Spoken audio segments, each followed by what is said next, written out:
someone that I've long viewed from afar, and it is my first time officially meeting today. And I'm very excited because I love a lot of things that you've done and accomplished so far. We have Marc Àlvarez from Spain. Yeah. So Marc has been in the industry since he was about 15. That being said, most of us in this room know him for his role to play in Sips in Barcelona, named #1 bar in the world in 2023. Currently number 3. Like, absolutely incredible. Your team, love them to bits. The experience there, phenomenal.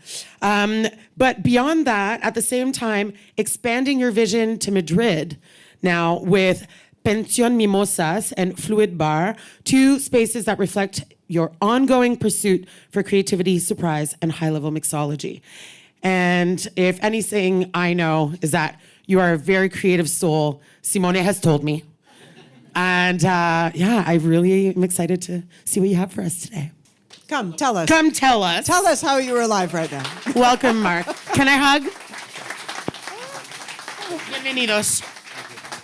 Today, probably, SIPS is always focused on creativity and about technique and science and all of these things. Today, I want to talk about ourselves, about being a bartender, how is our profession, and probably try to explain a little bit my idea and this kind of, double joke of being a bartender at the same time being a bar owner, that sometimes it's amazingly complicated.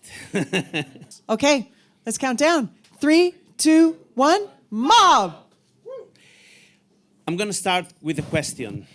Did somebody in the audience here work 24 hours straight? Raise your hand. That's the problem. That's the problem. That's the problem because in a business that it's an important part of our life. Happens also to me in not in SIPS, but time ago when I was a former bar manager at Àlvarez. I was supposed to be in charge about a very important wedding.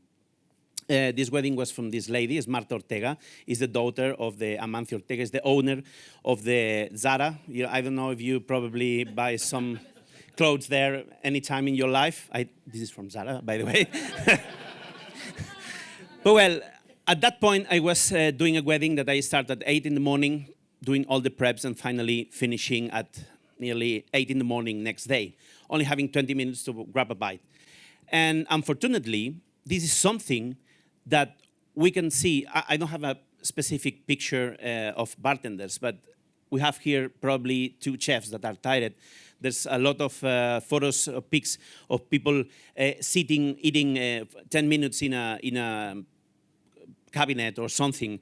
Imagine how many times we need to see this picture, some chef of one of our bosses just trying to shout or screaming to us. I think that people as Anthony Bourdain was the first person that really gave us a little bit of light in this way, because he was able to talk in his book completely wide open about how this profession is strong.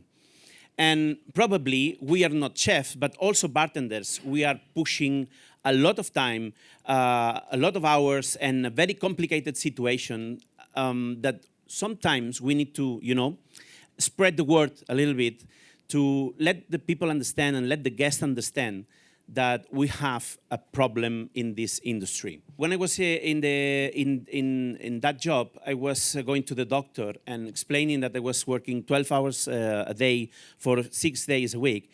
And he told me, Marc, only with this I can give you a leave from job, because in fact, what you are doing is crazy.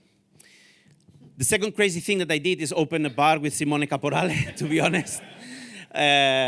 But well, at that time, I was not also trying to let the people understand what I want to, or how I understand the liquid thing.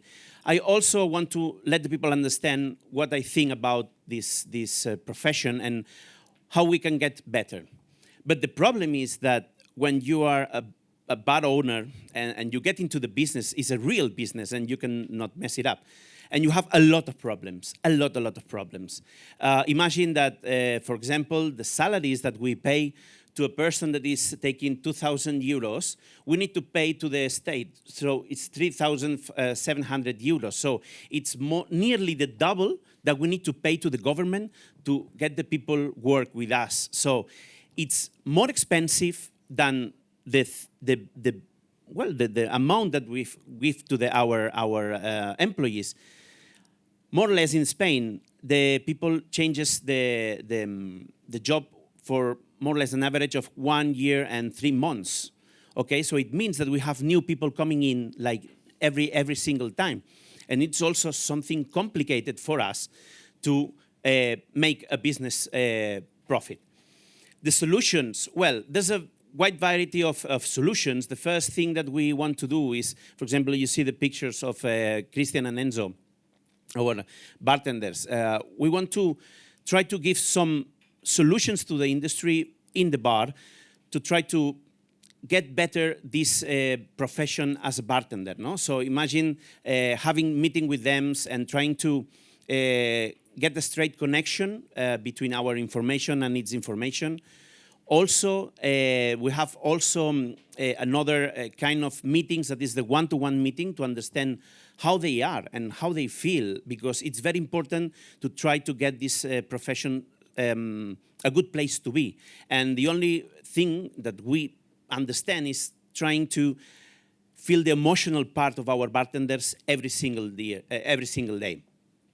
Also, we cannot pay that much salary, but for example, we had a new system called Square that allowed us to increase nearly from the 35% the tips that the guests give to them. So imagine that changing just the POS system, we can improve them a good salary. Also closing 2 weeks for Christmas, because probably we are the unit nations of the bartending in Barcelona, because we have people from nearly everywhere, 80% Italians to be honest, but well. But they have Christmas too. So closing 2 weeks for Christmas is very important. And the most important part is what is telling us the future, because when I see new bartenders and new generations, the first and the most important thing when I talk to them is they are completely enthusiastic and they are completely open-wide to learn and to understand. The problem is, which is the future of the hospitality? Because sometimes we are always thinking, about the future of the hospitality and the bars of the future. But the problem is, which is our future as a bartenders? Which is our community and our rights? And for us, probably the next sustainability item that we need to talk about, it's not just for the rubbish and the wastage. Probably what we need to talk about is how we can improve the position of being a bartender. And please, what I want to give you with this presentation is when you come back to work, if you're a business owner, just try to understand which is your added value to the industry.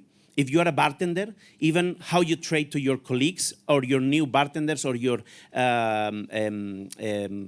rookie bartenders at the bar, and also the brands, how you trade the new bartenders or the bartenders that you're working with. So it's very important because the future of the hospitality is in our hands. Woo, woo, woo, woo.